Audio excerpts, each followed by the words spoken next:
În cele ce urmează, vă propunem un test mai deosebit de verificare a chimeului, un fel de Tameshigiri cu mâna goală.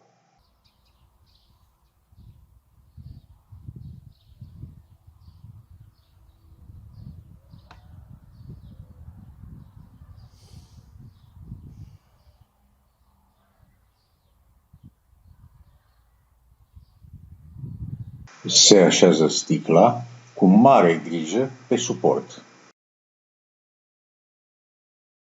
Dacă mișcarea nu este explozivă exact în momentul impactului, se întâmplă acest lucru.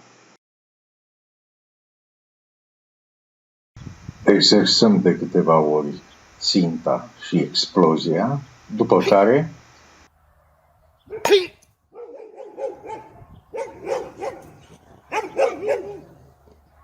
acesta a fost un test al chimeului din lovitură pe o sticlă de bere.